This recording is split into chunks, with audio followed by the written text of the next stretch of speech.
Okay, everyone, welcome to another episode of Line Your Own Pockets. As you can see, we have a special guest here today.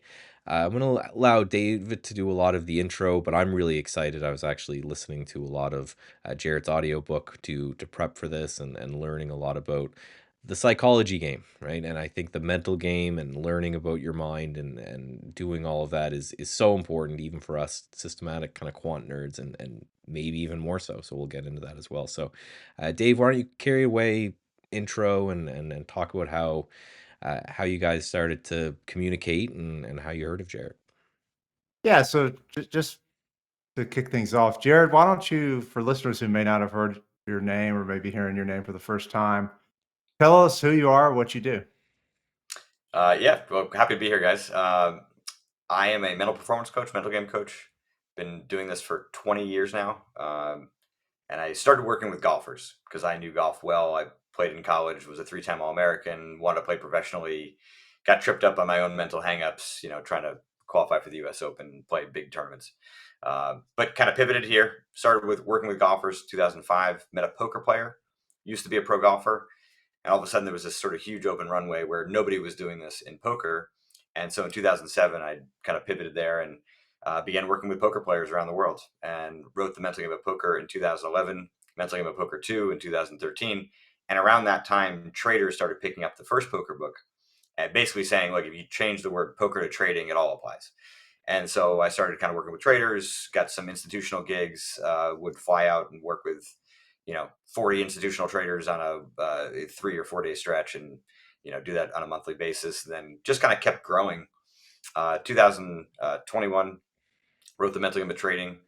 And now, my kind of foray into trading has kind of gotten even broader. I still have professional golfers that I work with and still do that and work with other business professionals and lawyers and I've got a radiologist, entrepreneurs. You, you kind of change any word to performance or any environment can benefit from improved ability to make decisions, you know, more emotional stability, better focus. There's a whole lot of kind of mental facets to anything you do and take seriously.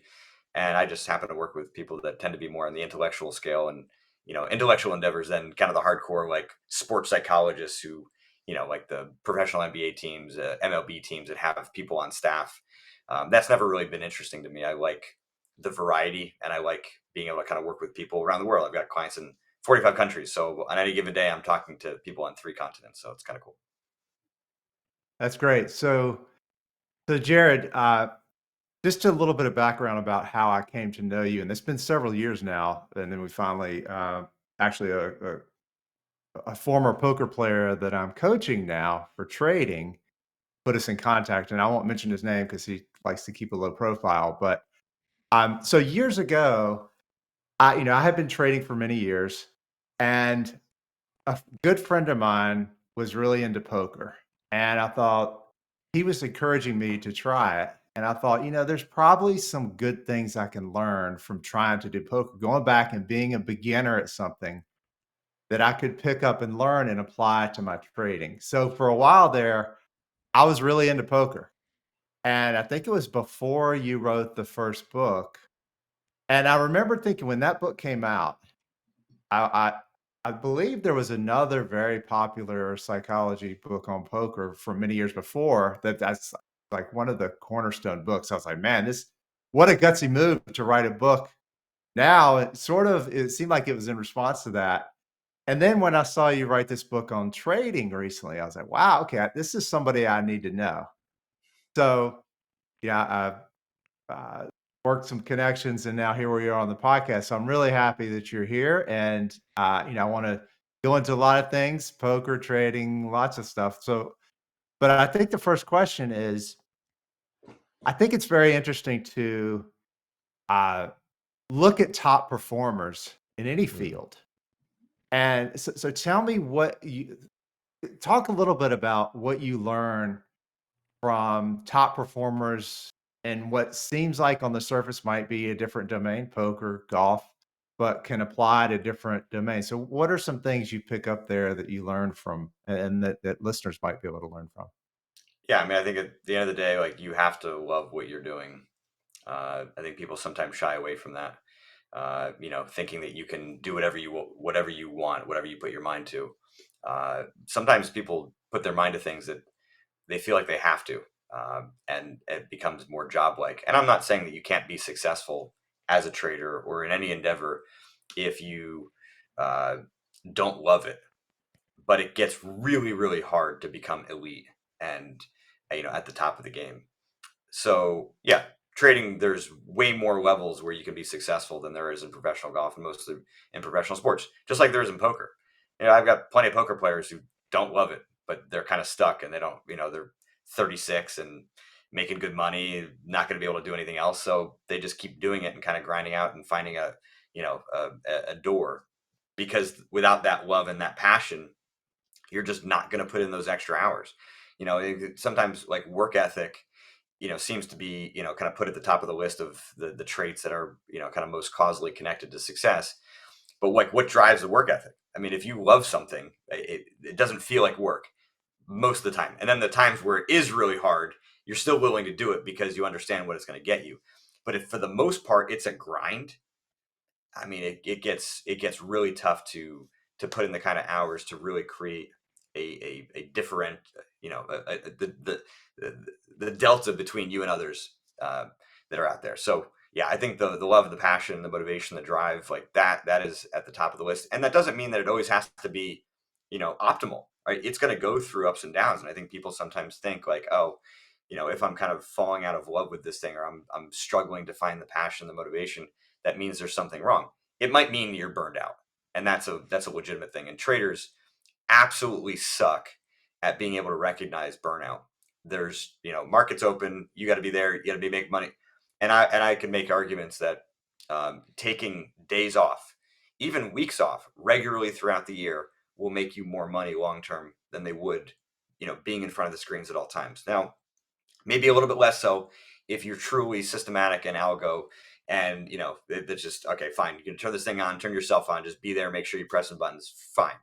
But if you're going to be able to truly develop and grow, and improve your execution, your system, your strategy, and adapt to different market conditions, being able to have clarity of mind and presence and poise and focus is that's your mental and emotional capital. You burn too much of it, you're going to struggle. So yeah, eh, going back to the original question, I think that those kind of waves of motivation and passion are not necessarily a problem, but like when you have full energy and you absolutely love this thing, that is, in my opinion, one of the most causally connected things with success. It sure is shit not going to guarantee it, because there's a lot more things that have to kind of line up in your favor. But I think without it, everything gets a lot harder. I think the especially, we keep these evergreens, but people will probably guess based off my question, where we are in the market right now. Because I think that burnout topic is probably a good one to hammer in, because the market is insane right now. I've been talking to a whole lot of trader buddies, and they're feeling that burnout as well. I think part of the problem becomes, and this is why I want to give you a chance to make that more of an argument of taking time off, is that when you're in the burnout markets, which we're in right now, or COVID, or 2000 or 2008, the ones that really, really strain on you mentally, those are also the markets that end up giving the best opportunities sometimes, because of the volatility is bound. So, say you have a client and you're having that argument of saying, listen, you're burnt out. You will make more money in the long run if you step away. They're going to come back to you and say, yes, but the VIX is huge right now, right? Volatility is crazy. There's opportunity abound. So what would you say to that person to really just kind of convince them to no, right? Take a couple days, take a week, take a breath. Yes, you have the potential of missing out on a whole lot of money, but in the long run, this will be better for you. Yeah, no, I'm not a fanatical with this, right? I've got clients who play in the World Series of Poker, right? This is a torture test of 2.5 months, Hmm. and they're playing 30 events, and they're playing long days, day after day in Vegas. It's 115 degrees outside. They're in air conditioning, and then you get to the final, then you get to the main event, which is maybe a 9 to 10 day event, and you're having to grind through. It's like, no, no, in market conditions like this, no, you suck it up and you dig deep and you find I a like way that. to continue to fire away. The problem is that you got to this market conditions already kind of limping, Yeah. Yeah. right? And so you're not burned out because of the current conditions. You're burned out because you didn't take time off before you got to the prime, money making opportunity window, we'll call it, right? So no, there are times and places to take time off, and it's not now, and it shouldn't be in any hot market for traders. But when things get quieter, you just keep revving that engine, redlining it, and just there hours, and there's just not a whole lot going on, and you take these kind of BS trades to just be involved because you're a trader, and if you're not taking trades, then you're not doing your job, and all these things that we kind of convince ourselves to be true, are they actually true? Because again, if you're going to make 80% of your year in 3 months out of the year, like, and you don't always know when those are. So Mhm. figure out ways to find those indicators. And I've got clients who, and again, this is not one size fits all, right? I've got clients who will have a pretty good idea at 8:30 in the morning, like what the day is going to look like.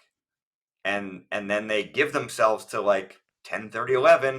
There's not a whole lot going on. They're playing golf. They're going away. Like they're doing other stuff the rest of the day because they're preserving their mental and emotional capital. And I say that purposefully because it has to be thought that way, right? Preserving it for those times like now. So look, if you're limping right now and you're burned out, like you're SOL. Like you got to find a way to sack up. And to me, in these situations, I like to kind of think about it conceptually. So if you look at athletes, on the sidelines, I remember very specifically Rafa Nadal, Wimbledon semifinals. He was down like 5-3 in the fifth. I don't remember who he was playing against, but you could just see like he was digging deep. And that's a phrase that athletes use a lot, right? And I think in that moment, and I don't know this because I never talked to him, but I think a lot of athletes in those moments, they connect to the why they care so much. And I'm not saying that he was thinking about that in that moment. I'm saying that there's a gut check, like a drive that you're connecting yourself. I'm not willing to fail here, and it's because of X, Y, and Z reasons, right? And for Rafa, it could have been, I mean, just he's a or was a bull. Like there was not a scenario where he was going to back down from a fight. So in order for him to continue to be the kind of athlete that he is, he had to step up. And so yeah, in these moments, you got to step up. But then at the end of the day, you got to do a better job cooling down, right? Having a whiskey, having a beer every night is not going to, like, once in a while is fine, but like to truly actually cool down and let your mind relax and decompress. You get off the screens, you get off your phone, you go for a walk, you work out, you eat healthy food, you do a bunch of writing to get all the data out of your head, right? Our brains are like a sponge, right? During the market, you are saturating your mind with content. If you do not squeeze it out, you will sleep worse. You will not rest as well. And then you wake up Right. the next day, still a little stumbly. So, no, in these times, markets open, you got to dig deep, connect to your why, find a way to keep pushing, but then let yourself relax so you have a chance of, kind of getting back tomorrow with some reasonable shape. And then once market conditions calm down, probably in, 3.5 years, then you'll be able to rest again. Yeah, and I Yeah, I I I love like that. that. I love No, that go ahead. analogy with the sponge. Yeah. That's great, and it reminds me as you were talking there. Could you talk a little bit about the role of optimism in high performance activities? I know that I feel like being an optimist is a real advantage for me, and in fact, my wife she sometimes calls me a toxic optimist because I'm so optimistic. Is it possible to be too optimistic, and um how do you how would you approach that kind of psychology with top performers? So the psychology of optimism is pretty clear. It's not right for everybody. You take somebody who's a natural pessimist, although I use air quotes because sometimes pessimists tend to be more realistic than optimists. And I don't mean that as a snide comment. I'll get to that in a second. But the research is clear. If you take somebody who's naturally more pessimistic and you give them optimistic feedback and learning, and the research they did this with was with people playing darts, never played darts before, right? I give you positive feedback. Oh yeah, you're doing great, doing great, doing great. They will be worse, right? I give you that kind of feedback, you'll get better, right? Yeah. The pessimists tend to want more realistic feedback. Like, oh, it looks like your arm angle is a little bit off here. Like, you got to do better here. Or, like, they want that kind of harsher criticism feedback. Whereas optimists, and again, I'm not saying everybody, but tend to want more of the aspirational, like, believe in you kind of language versus some of those details, and then you'll figure out the detail.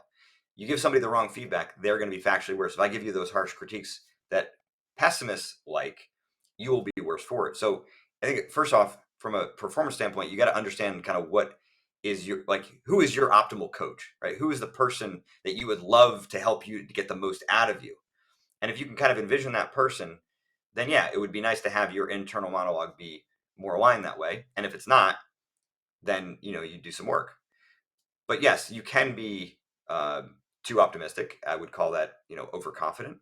When Mhm. you're ignoring real data that suggests that no, you actually can't predict what's going to happen in the market. You might believe and be optimistic that you're going to make a bunch of money today, but you can't guarantee it. So if that optimism helps you to perform, cool. If it crosses the line where now you're taking on more risk, you're sizing positions too large, or frankly you're just like getting into things that you shouldn't, because discretionarily you think that the market's going to move the way you think, well, then that's a problem. So I tend to think about overconfidence much like greed, right? They are oftentimes things that have to be determined by your own strategy. So to use another use another analogy, take a baseball player, hits a ball into the gap, kind of rounding first. Is it greedy or overconfident to turn that into a double? I mean, it's kind of their discretion. If they're fast, probably more likely. If they're slow, it gets a little riskier.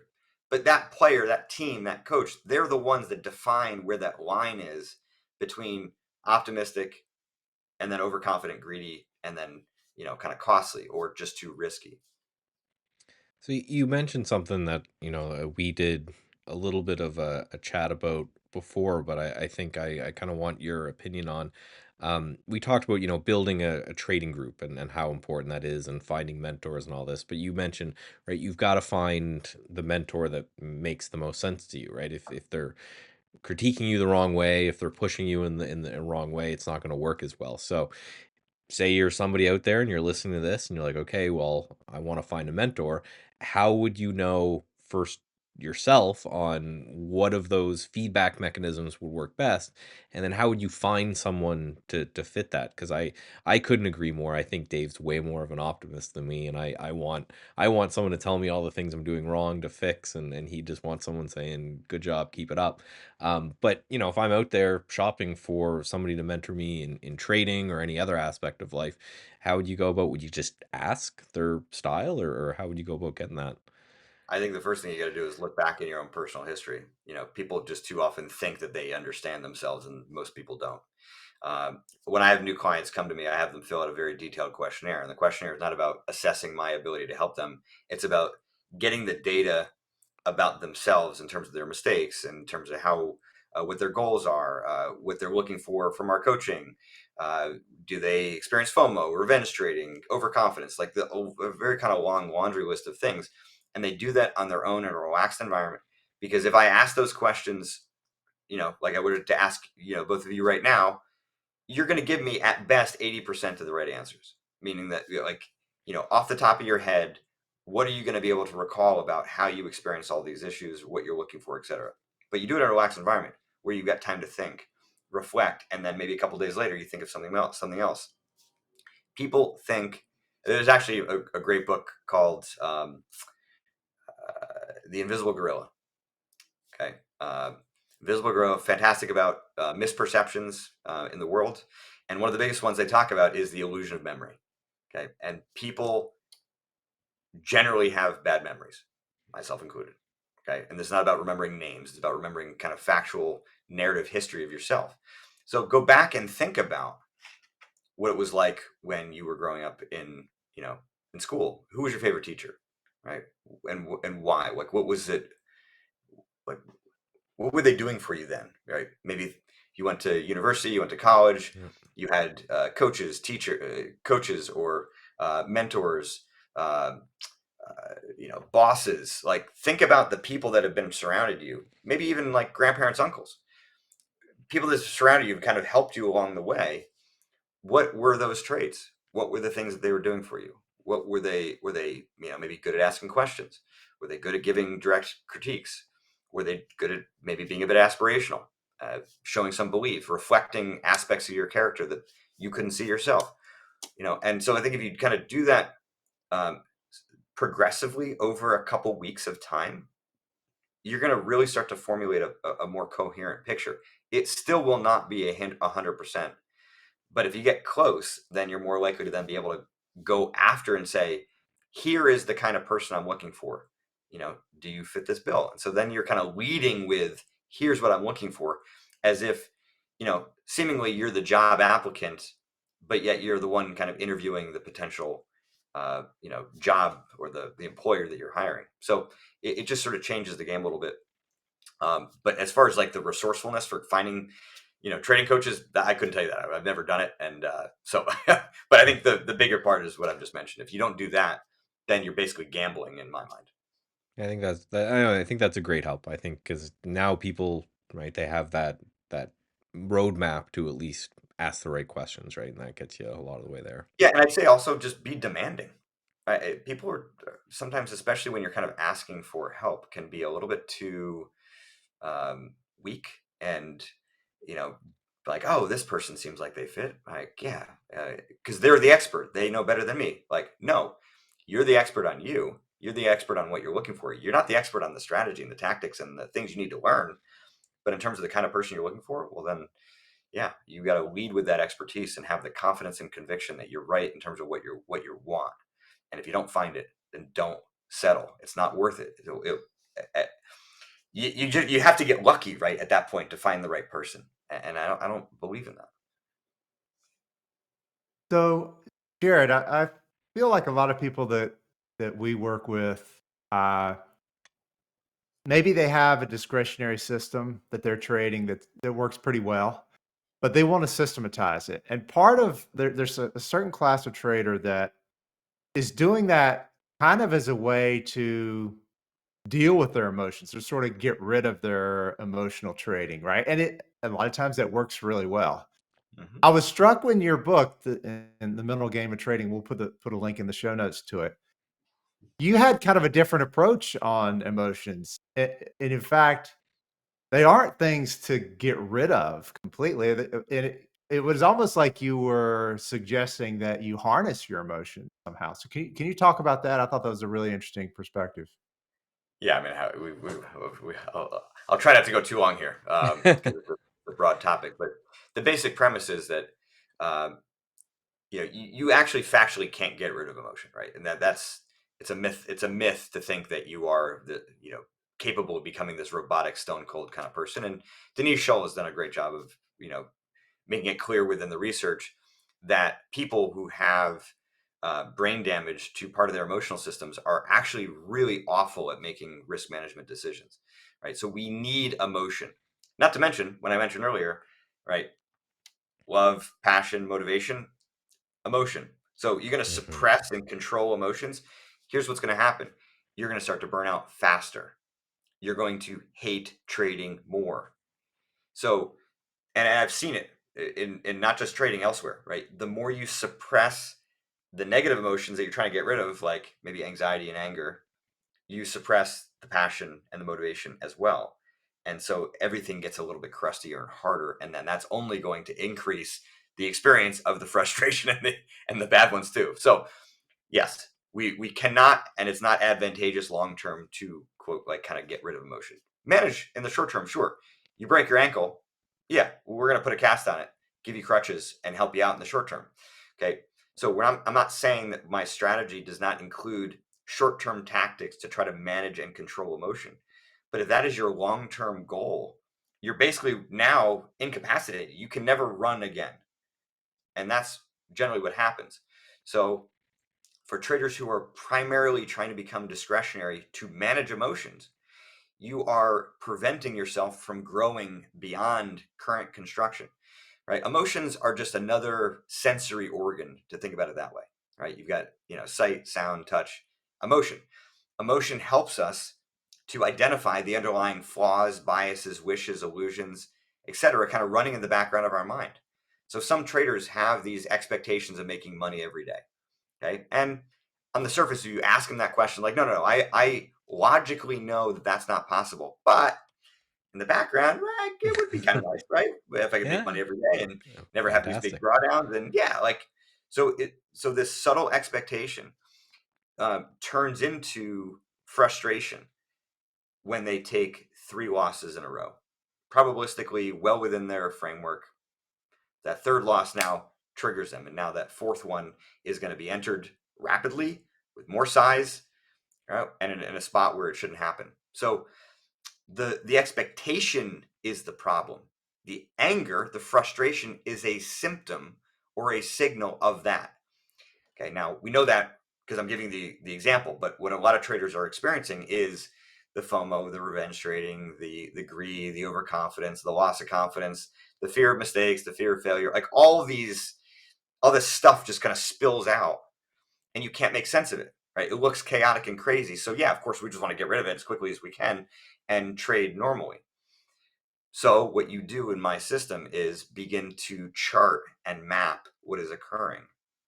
Right? It gives you the ability to take that pattern recognition ability that traders are incredibly skilled at, turn it on yourself so you can see the waves that you go through systematically, right? When X or Y and Z happens, I feel FOMO.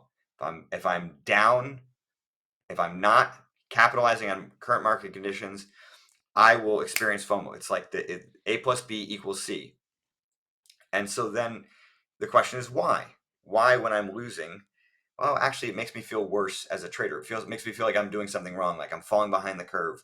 It eats away at my confidence. Okay. Maybe because I have some illusions of control. I have some expectations of perfection, because I have some desire to make up for losses of the past. There's a variety of things that can do that, but it has nothing to do with the FOMO. The FOMO is just sort of helping us to figure out now. It's actually a little bit more about your confidence and more about the way you're perceiving your own skill set.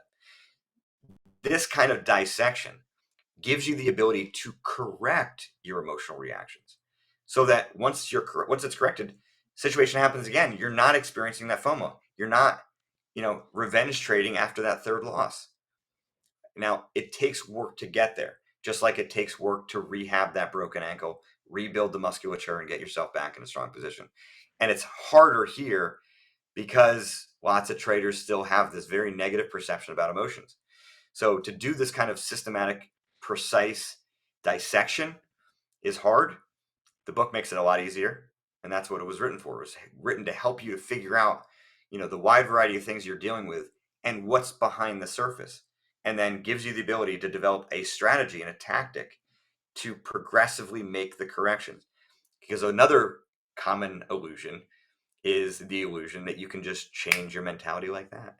Oh, because there are many times where you can, you know, just like wake up and you're like, oh man, I feel great. I've been struggling for like weeks. It's like all of a sudden I wake up and my broken ankle is healed. Okay, cool. Well, that can happen, right? We can all kind of find the factors that produce our A game. And some of it is just, you know, sucking for a little while. And then you just wake up with that conviction, that backbone, and you're like, all right, today's the day I'll be better. And you are factually. So you kind of find your A game again. But the mythology is thinking that that actually means that your C game, you at your absolute worst, is gone. And it's not. You have to get in there and progressively make the shitty parts of your game better. As I like to call it, sucking less. In those moments where you can suck, you have to suck less. And if you don't do that, then you reinforce those weaknesses. And even if you're able to jump into your A game that day or later that week, right, it doesn't change the fact that that is still there and a potentiality. And it's like a gravitational force that's going to suck you down at certain points, especially when you're burned out, which is why many traders struggle at these times too, because they're fighting up against those impulses. So here you are trying to capitalize on amazing market opportunities. You're tired and you have to battle this crap that you've been dealing with for years. Like, it's makes it so much harder. So yeah, that's what we're trying to do, is we're trying to kind of clean out the contamination of those flaws, biases, wishes, illusions. And if you do that, right, obviously you're going to start to see things that you never saw before. That's the biggest advantage of this. Because if you keep yourself kind of buried, protecting against these emotions, you don't actually get to progress. And, you know, I'm sure you all have seen this, right? Where there's times where you are seeing the market very, very clearly, right? And you're able to have those small adaptations, even within a very systematic system, right? To find just a little bit more edge. But you can't do that if your mind's contaminated with a lot of the emotional crap. No, I love that, and I love that part when I was listening to your book too about the whole. You kind of described it as like a bell curve, and it's this is your shitty trades and these are your good trades, and or you as kind of a trader as a person, and you're just trying to shift that over. And I think that's kind of freeing for people sometimes to realize that you're not really ever getting rid of the worst part of you. It's just you're trying to identify it earlier, and you're trying to shut it off earlier, And make it that less kind of bad. You can make it less bad. You will always have yes. you always have weaknesses. The best Yeah. traders in the world have weaknesses. Their weaknesses are probably better than your strengths. But you know, that's the Yeah, and goal. I just it gives you a little bit of forgiveness of, okay, I messed up, but I caught the mess up way quicker. I caught, that I was in the bad space way quicker. It cost me less money, so now I can move on and focus, as opposed to something that felt, from a lot of other books that I've read and stuff. It was more of just an elimination of it, and then every time you slip back, you feel like you failed, as opposed to, no, I caught myself a little faster, and it reminded me a little bit of, kind of mindfulness meditation, or mindfulness aspects, or something like that. And you mentioned it a little bit in your book, but you want to talk about how much that kind of thing helps people, whether you think it's kind of person specific, whether you think that, because it's one of those, I see it as kind of like a prescribed as like a panacea of, right, you have to do mindfulness meditation and that's the only way out. And then but I think you had a little bit more of a nuanced take. Can you talk a little bit about that? Yeah, I mean, mindfulness generally does not correct underlying flaws, right? So it's not going to correct the illusion of control, perfectionism, the hatred of losing, expectations of making money. Mindfulness can help to train your mind to be more of a tool, more of a weapon to correct those problems. So you absolutely can use mindfulness to become, sharper with regards to the corrections you're making intraday regularly to, correct those emotional reactions. You can use mindfulness to help you become more aware, more tuned in, both intraday and also, upon reflection. But you don't have to. I mean, I don't. I've gone through periods of my life where I have, and it's like, it can be helpful and it can, and it doesn't have to be. So for me, client comes to me, says I'm doing it, cool, keep doing it.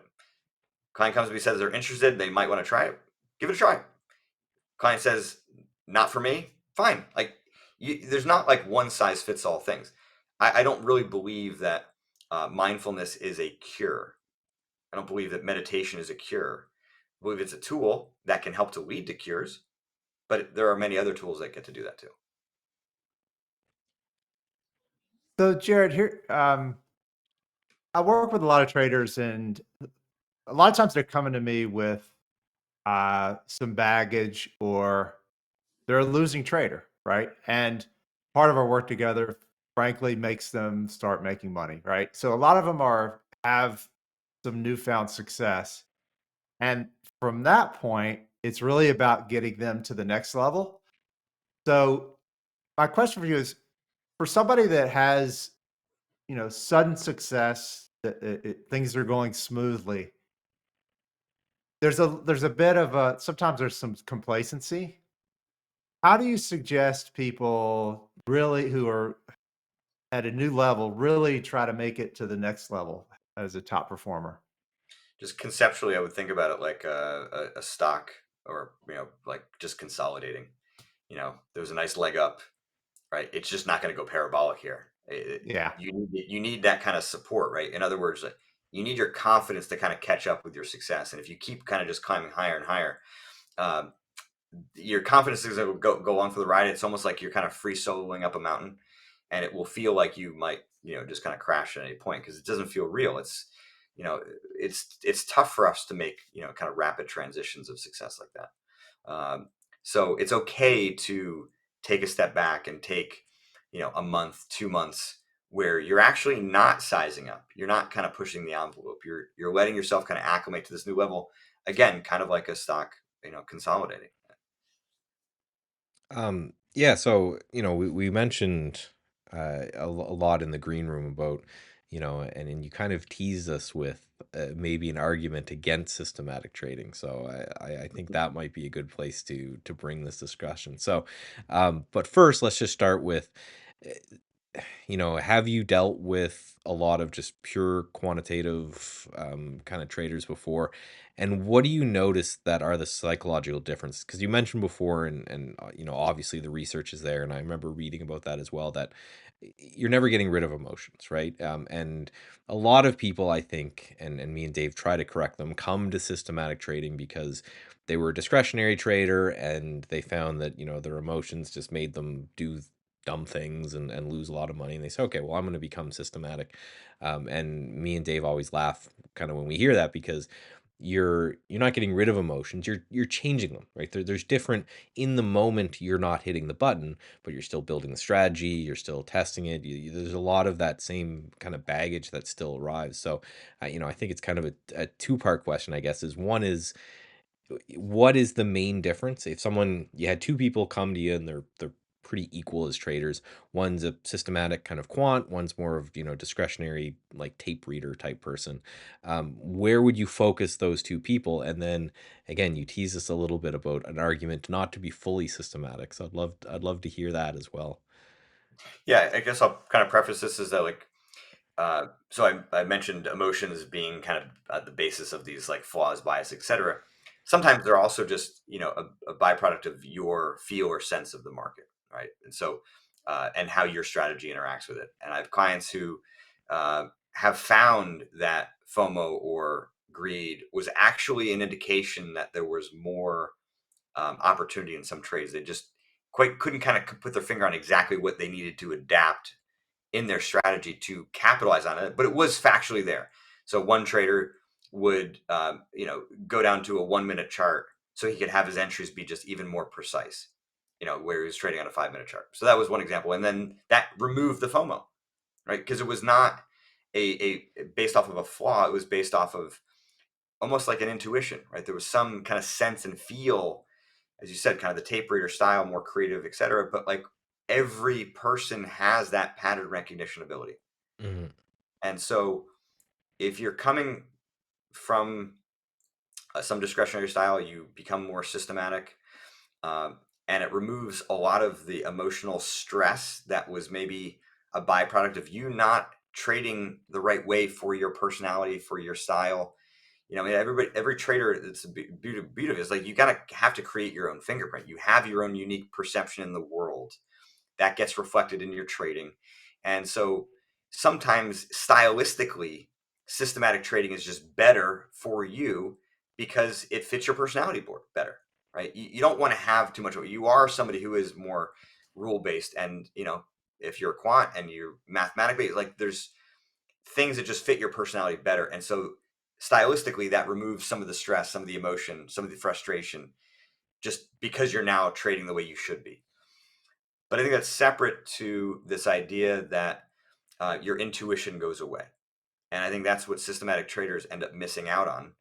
Now, discretionary traders have more of a responsibility to be clean, have their mind be clearer, because if you don't, then you're at risk of kind of misinterpreting the signals, right? Is this fear, this stress, this anxiety a byproduct of me recognizing, like, holy crap, like I need to get out or I need to go short here because there's like something is seismically changing, or is it just me and I don't want to. I fear losing money. Here I feel like I'm failing. I'm at my high water mark of my career, and all of a sudden this fear comes in. Like, well, which one is it? So discretionarily, like you have to be able to have that precision and understanding yourself well enough to know what biases you're imprinting in the market, and being able to distinguish those from the genuine, real intuition. So that there's a greater responsibility as discretionary traders for that. But I do think that systematic traders miss out on the opportunity to continue to evolve and adapt, because if they're not forced to create that kind of awareness, then yeah, I think you're leaving money on the table. And if you're leaving money on the table today, then what does that mean 3, 5, 10 years from now, right? it's not just the exponential decrease in profitability that could be capitalized. Maybe it means in 5 to 7 years, like you're out of the game because you're not continuing to adapt and evolve. And so it's that's the to me the worry. So I do think that even people who are highly systematic need to continue to have like kind of an R&D budget of their time and their energy so that they're continuing to look at the market with that sensitivity, with that goal of creating intuition and maybe turning on a different system or adapting existing ones.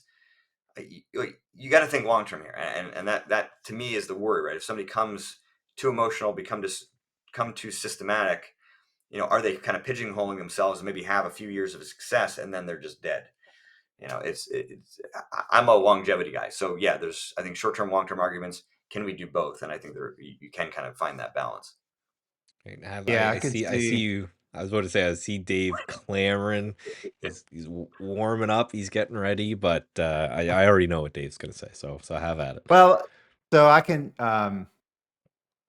I love what you're saying about perfectionism, and I can see what you're saying about you constantly have to adapt as a trader, and like if you're not adapting all the time, and really probably dedicating a large portion of your time to coming up with new ideas, yeah, it's just a matter of time before you are going to be on the sidelines.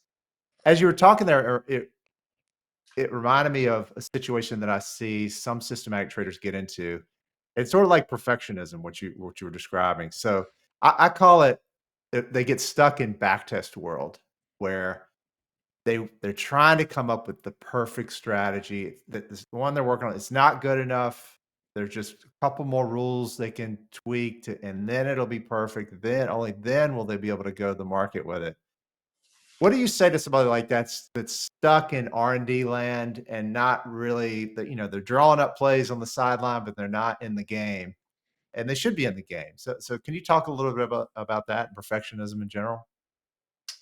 I mean, there's a certain element where you just can't get enough data from the sidelines, and some of that data is your own self. And I have Mhm. discretion, sorry, systematic clients who've come to me saying I cannot follow my own rules. So you could develop, and this example you're given, like you could develop the perfect system, but does that mean that you're going to be able to trade it? I mean, unless you truly create the algo and you just turn it on and walk away, which I think very, very few people do on a retail basis, uh, then you got to be the one to trade it. So, like, at least at a minimum, just get some practice getting in the market, executing whatever you got, even if you do it a very, very small size. Even if you do it, I don't know if you can do it perhaps on some of these like kind of prop firm combine accounts. Like, find a way to just get some experience in the game because the more you kind of build up these expectations from the sidelines, when it inevitably is a struggle, when inevitably you have some emotion, when inevitably even the system starts to put out some losers, still within the confines of within the parameters of how it was designed, you are going to struggle with it. So there's only so much you can do from a sim. There's only so much you can do from a backtesting standpoint. There's only so much you can do from the sidelines. At a certain point, you have to get in the game and start to acclimate yourself to that environment. They are two functionally different things. It's like the driving range is not golf. That was one of the things I loved about poker. There really was not a great. Now there is now, with these some of these GTO trainers where you can like kind of play poker against bots and kind of learn, and that's actually quite good for a lot of poker players to really learn the game. Um, but back in the day, you had to play, you had to put money on the line, and when you put money on the line, I think experientially things are just different. Like when you're in a trade, I have clients who like it's okay to take some paper cuts. They are semi, they're like kind of a hybrid discretionary with systematic. Uh, and they just kind of have to have their hand on the water to be able to feel some of the nuances and to be in a trade versus not. It kind of turn like when you're in a trade, everything gets kind of turned up and amped up in a good way, right? It helps to create the precision in that sense and that feel. So same idea applies even for systematic traders. You got to be able to learn how you are going to react and experience when you're actually trading, within that system.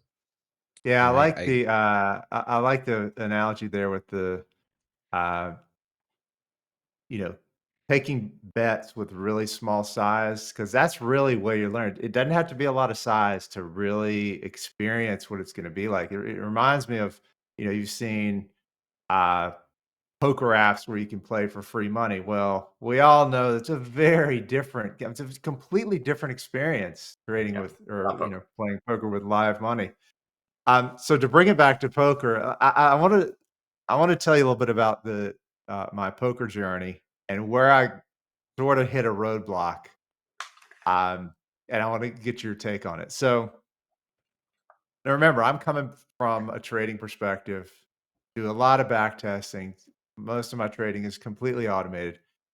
Um, Now in a poker game, what I felt like I would get to is situations where I couldn't, like, I wanted to go back and do a back test to see exactly what I should be doing here.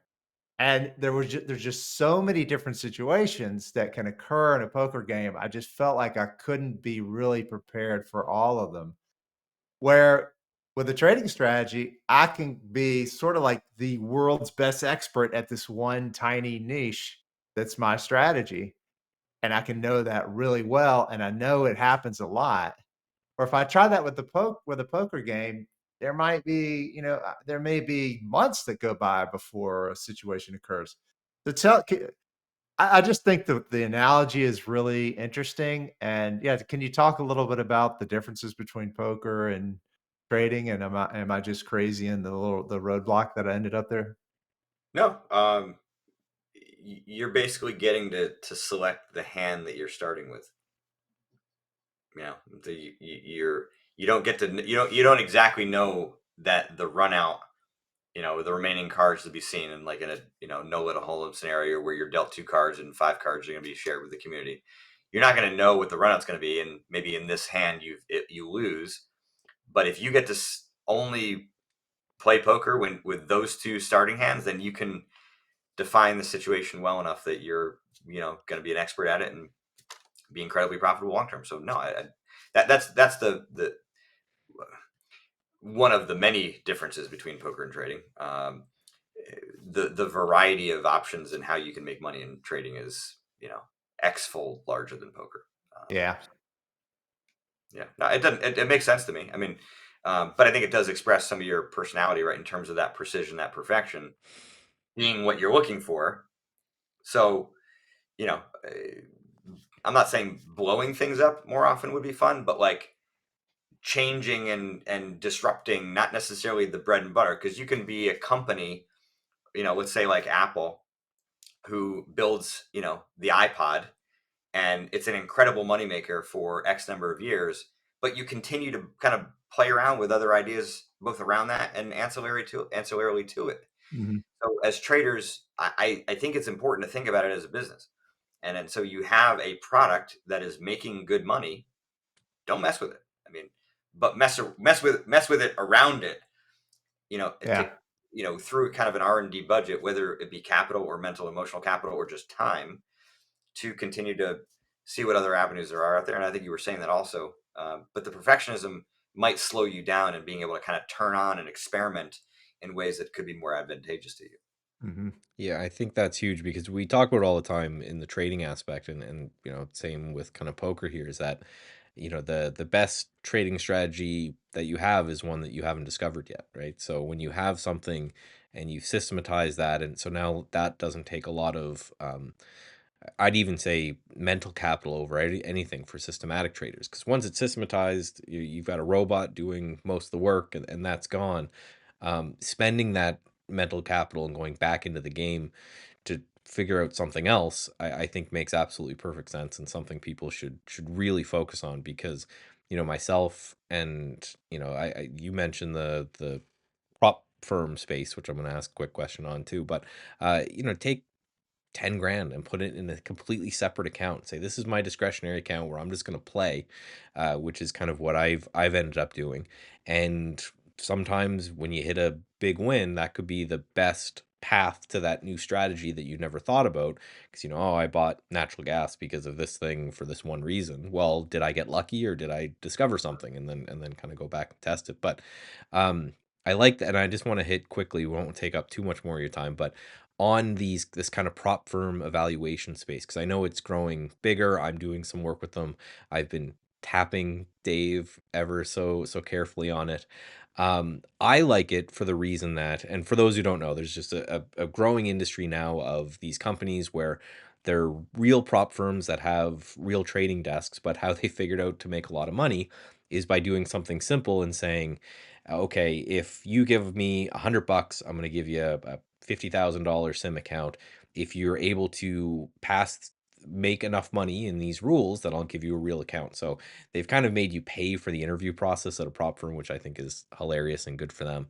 I really like it as a way to put some money down, like you talked about, so you have some risk on the line, but not a lot. So it's not a real $50,000 account. If I lose 5K, I'm not actually losing. I'm losing the $100 I put in.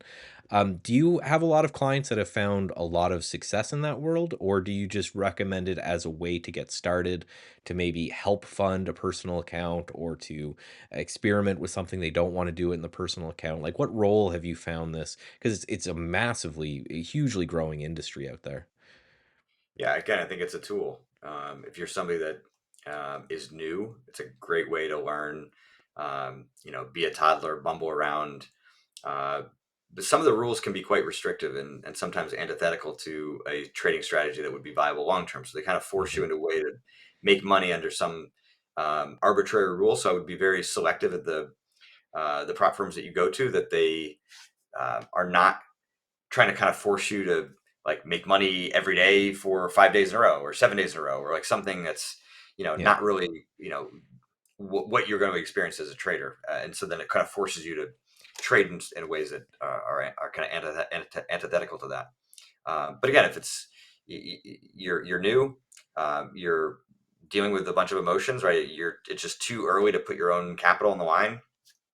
If you've got a strategy that you think can work, and you're working another job, and trading is sort of this like kind of longer term play that maybe can eventually replace your existing income, you can do so without tapping your own capital. Like I think there's uh, it's a great opportunity for that. But again, I think you have to be really selective about the prop firm that you go to, because uh, yeah, some of them are shady, frankly. So there's that. You want to make sure you get paid. If you're actually making money, you get paid out. And I mean, but the kind of the mechanics of it, I think provide opportunity. Um, yeah, just with that kind of caution, I'll just say. And I will say also, yes, I have had clients who have been able to kind of work their way through it and be successful, get payouts, become full time. But the numbers are small. I think a lot of people, a lot of traders, in general, we know the attrition rate is incredibly high, and I Yeah. think in large measure it's because of the lottery winners mentality. I mean, like, this is an industry that uh, promotes and uh, provides avenues for people to basically win their own lottery. And those that do sometimes promote it very heavily. And I know that the two of you are not that way. You're very, kind of sober minded in terms of like what this enterprise takes to be successful and to do it right. Um, but a lot of people come to trading trying to make a lot of money really quickly. Wall Street's bets on Reddit. We saw it in the COVID era. Like it Yeah. just became a thing. So the reality is that I think a lot of traders fail in the combines because they're just like looking to make money very quickly, and you get funded, and all of a sudden you're just going to kind of run this thing up. And we know from research 80% of people who win the lottery go broke in 3 to 5 years. And it's the same with, ex-athletes. The number of hundreds of millions of dollars that people have lost after retiring from, X, sport is incredibly high. And it's because you don't know how to handle that success. Right. And so, uh, yeah, just be a bit more sober about kind of what you're looking for from trading and from these prop firms. And if you're looking to actually become a skilled trader, then it's at least a minimum of 3 to 5 years, in my opinion, because none of you would go to a lawyer who spent 3 years in law school and then, has been practicing for 2 years, but, you got into a car accident and you got to sue this person And for injuries, it's like you want somebody with 2 years of experience, or you want somebody with 10 to 15 to 20 years of experience. I mean, it's night and day. So like as a trader, I mean, okay, 3 years to get your education. Some of you are going to have some success there. Like it's a paid internship, cool, right? Maybe you'll have wild success, great. But like, what's going to happen over the next period of time? Like, this is a true, uh, skill-based endeavor. It's not about making money quickly. And the prop firm industry, I think, helps to kind of promote that opportunity to make money quickly.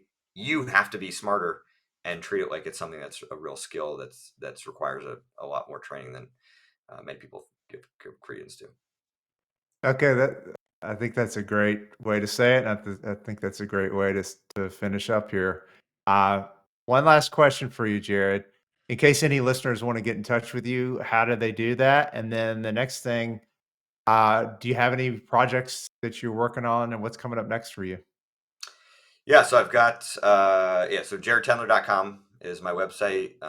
There's free worksheets there to help use the book and to use my system. There's also a free ebook on intuition. So if anybody wants to kind of follow up on my points on intuition, that ebook is there as well. I have a program called the Mental Game of Trading Live. So if you like the book and want more assistance and a community with some accountability and regular feedback and coaching for me, there's that. I also do one-on-one coaching, although space is fairly limited there.